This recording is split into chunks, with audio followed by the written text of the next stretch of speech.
Good evening बच्चों। बहुत ज़्यादा इंपॉर्टेंट क्वेश्चन है, बहुत ज़्यादा इंपॉर्टेंट। देखना ध्यान से। यहाँ पे क्या है, two peoples are 16 kilometre apart. यहाँ मैं एक पॉइंट ले लेता हूँ ए और यहाँ पे एक पॉइंट ले लेता हूँ बी, और इन दोनों के जो बीच की दूरी है वो कितनी है, 16। ओके ठीक है। अब एक के यहाँ पे हमेशा पता है कि हमें दो केस तो मिलेंगे। दो केस इन्होंने दे रखे। If they walk toward each other, मतलब जो ए है वो यहाँ से निकला और बी जो है वो यहाँ से निकला, और उसकी स्पीड मान लेते हैं x किलोमीटर पर आवर है। तो आप ये सब लिख देना, लेट जो ए पर्सन है उसकी स्पीड क्या है, x किलोमीटर पर आवर, और जो यहाँ से चल रहा है उसकी y किलोमीटर पर आवर। ठीक है, ओके।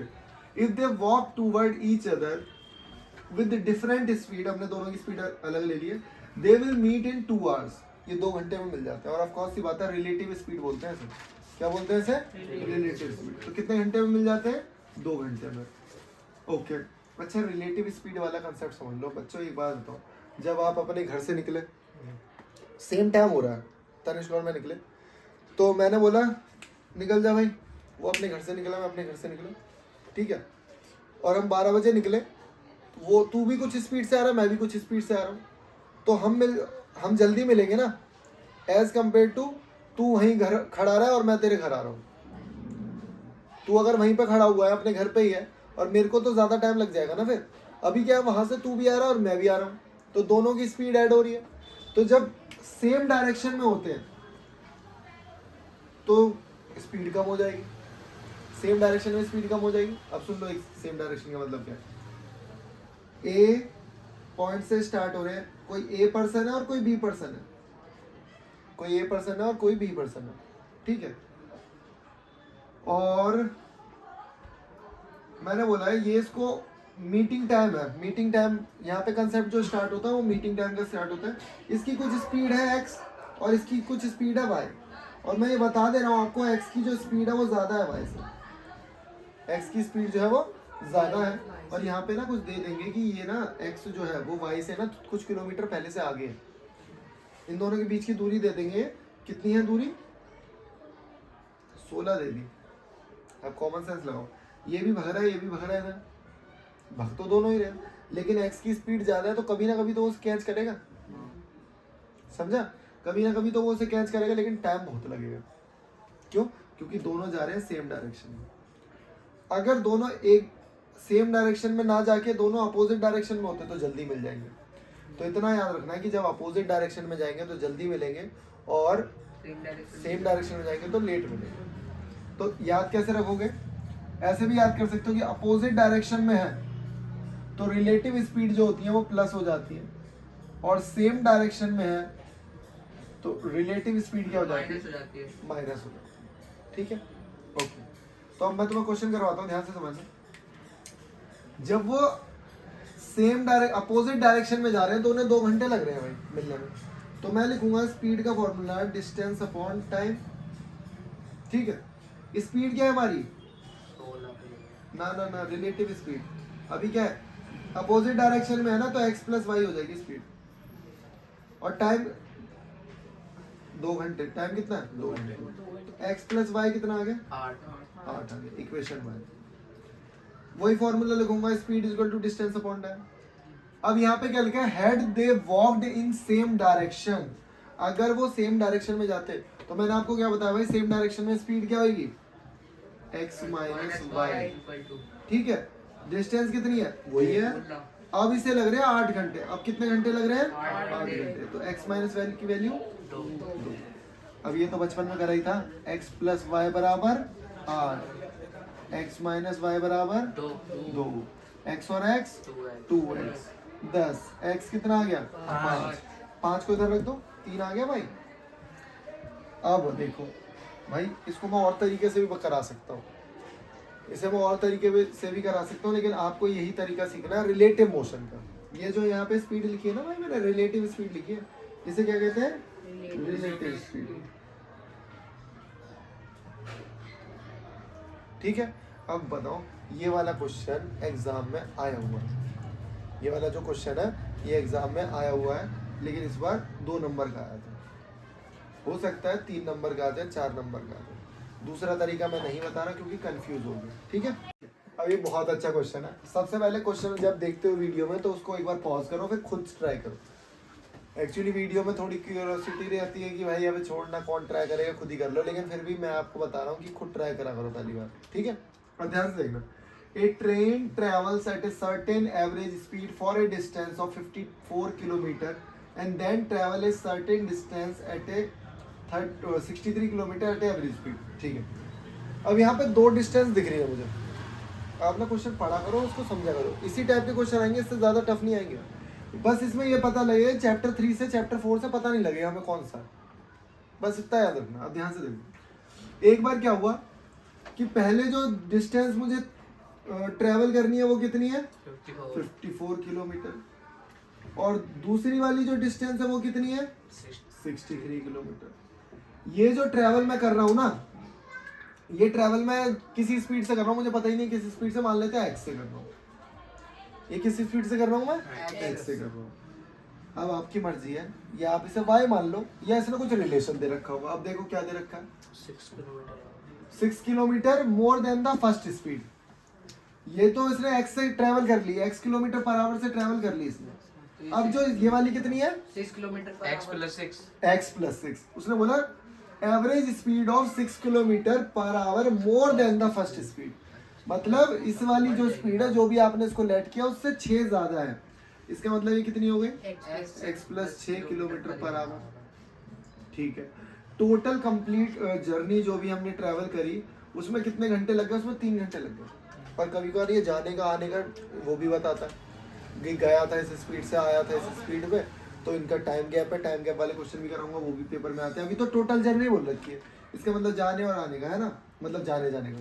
तो मैंने देखा फॉर्मूला क्या मेरे पास, बताओ फॉर्मूला स्पीड का distance upon time.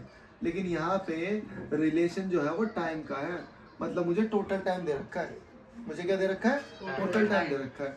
Total time का मतलब पहले कुछ टाइम लग रहा होगा उसको, पहले कुछ टाइम लग रहा होगा, और मतलब जब वो इसी स्पीड से जा रहा था उसे कुछ टाइम लग रहा था, तो वो है t1।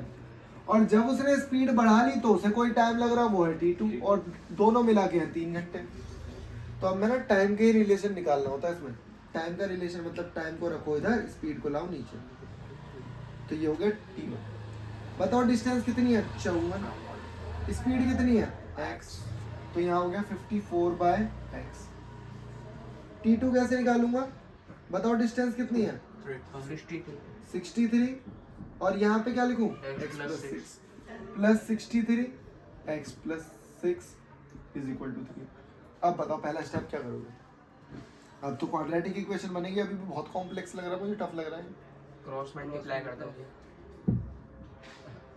अब बताओ एलसीएम नहीं, यही तो कर, क्रॉस मल्टीप्लाई अभी नहीं करूंगा मैं। 3 कॉमन लूंगा, मुझे वहाँ 3 दिख रहा है, इनमें 3 है घुसा हुआ, 3 बाहर निकालो ऊपर से। बताओ कितना बचेगा, हाँ 18 दिया चौवन, यहाँ क्या बचेगा, और वहां पे मुझे 3 दिख रहा है, ये 3 उस 3 से कट जाएगा, इसको डिवाइड में ले जाओगे, लेकिन कोई जरूरत नहीं है भाई।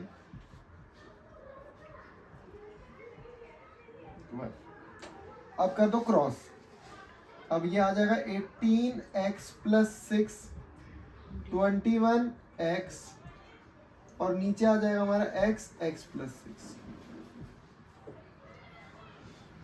ठीक है। अब इसे सॉल्व करना है, इसको उधर भेज दो, इसको अंदर भेजा, इसको इससे मल्टीप्लाई किया, 18 6 जा 108, एक बार कैलकुलेट कर लो। 21 को अंदर भेजो, 21x, इस पूरी इक्वेशन को उधर भेज रहा हूँ, x स्क्वायर प्लस 6x लिख दिया। यहाँ तक तो कोई दिक्कत नहीं है ना। अब ध्यान से देखो, उन दोनों को इधर ले आओ, या एक काम करो, इन दोनों को ऐड करना, तो x स्क्वायर प्लस 6x कितना है 39 माइनस 39x माइनस 108। अब क्या करूंगा, इन दोनों को कर दूंगा माइनस, बताओ क्या आ रहा है, x स्क्वायर 33x माइनस 108। अब कर दो स्प्लिट, ठीक है। अब देखो वही है, स्प्लिट करना है। अब स्प्लिट करने के 2 तरीके, या तो आप d वाले फॉर्मूले से कर दो, b minus b plus minus b square minus 4ac/2 है, या तो आप इसे स्प्लिट कर दो। तो स्प्लिट करने में भी कोई दिक्कत नहीं है।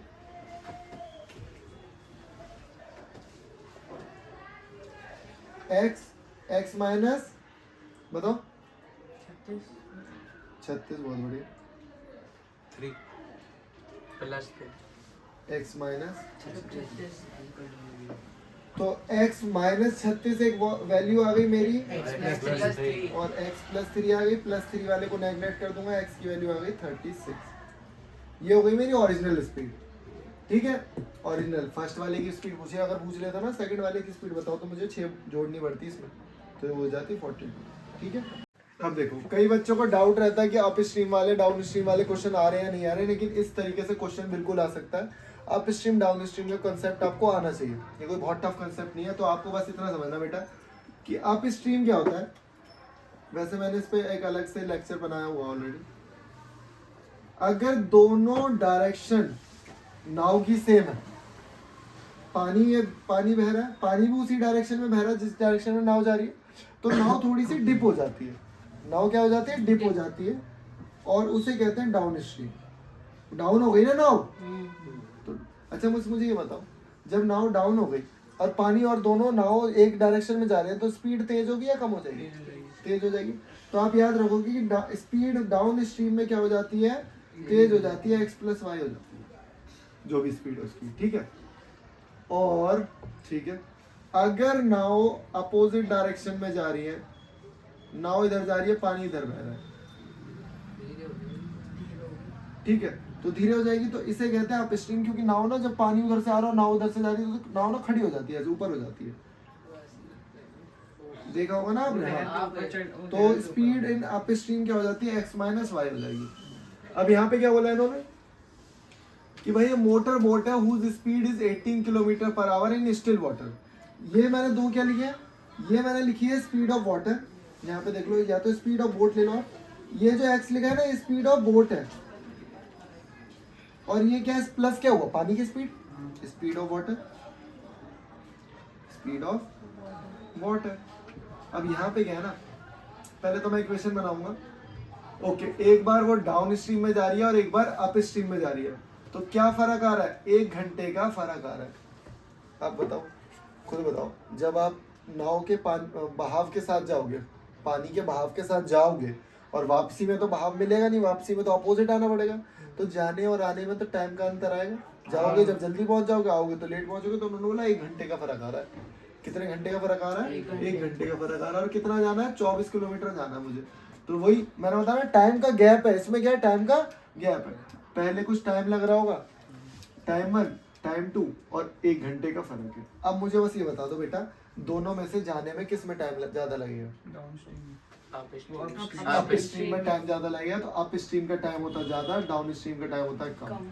अब टाइम की इक्वेशन मैंने क्या बताई? आपने बोला speed is equal to distance upon time, लेकिन मैंने तो बोला टाइम की इक्वेशन बताओ, तो डिस्टेंस अपॉन स्पीड। ठीक है भाई, डिस्टेंस कितनी है? 24। अप स्ट्रीम की स्पीड कितनी है? x minus y plus 24 upon x plus y 1। अब एक मजे की बात पता क्या? पानी की स्पीड तो मुझे दे रखी है 18, तो x की जगह क्या लिख दूंगा? 18 लिख दो। 18 24 18 माइनस वाई, और पता है मैं 24 में कॉमन ले रहा हूँ भाई, 24 में कॉमन ले रहा हूँ, और यहाँ पे 18 प्लस वाई, कुछ नहीं करना, क्रॉस करो जल्दी से। 24 वो इधर आएगा तो क्या हो जाएगा? 18 plus y minus 18 minus y, और यहाँ पे 18 माइनस वाई 18 प्लस वाई। अब पता एक मजेदार बात क्या है, जब ये मैंने ब्रैकेट लगाया, बच्चे ब्रैकेट लगाना भूल जाते हैं, ये सबसे बड़ी गलती हो जाती है। तो ये आप नहीं करोगे, मैं हमेशा बताता हूँ क्या गलती हो सकती है, क्योंकि मेरे से भी हो जाती है कई बार वो गलती। ये माइनस अंदर भेजूंगा तो बताओ क्या हो जाएगा? माइनस जब अंदर भेजूंगा तो 18 माइनस 18 और प्लस वाई, और ये जो मुझे दिख रहा है ना, पता क्या लिखूंगा इसे? a plus b a minus b. तो मैं लिख सकता हूँ 18 का स्क्वायर 324 माइनस वाई स्क्वायर। 18 से 18 कट गया। यहाँ पे मैंने आपको बताया है क्या लिखा है यहाँ पे? 24 इंटू 2y अपॉन में जो नीचे बचा हुआ है, सेम ही लिखा है नीचे वाला, ये इज इक्वल टू 1, इसको क्रॉस कर दो, ये हो गया आपका 48y is equal to 12 minus y square. उन दोनों को इधर लेके आओ, ये हो गया Y square plus 48y minus 324। अब इसे स्प्लिट करोगे आपका आंसर आ जाएगा। स्प्लिट करने में होगी दिक्कत, मैं बता रहा हूँ। अब देखो जब आप स्प्लिट करोगे ना, मैंने बताया ये 18 का स्क्वायर है ना, तो ये भी एक ऐसे टेबल से टूटेगा जो 18 के में आता होगा टेबल। और ये 48 किस किस के में आता है बताओ? एक 2 प्रैक्टिस कर लेना थोड़ी। 6 बहुत बढ़िया हो गया। 8 में भी आता है। नहीं तो वो तो मास्टर फॉर्मूला तो पता ही है ना। हाँ ये सब है। देख लो यार कुछ गड़बड़ हो रही है। सही हो गई।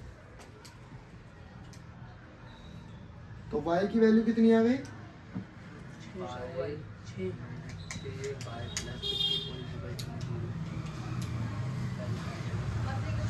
तो y की वैल्यू आ गई हमारी 6 किलोमीटर पर आवर।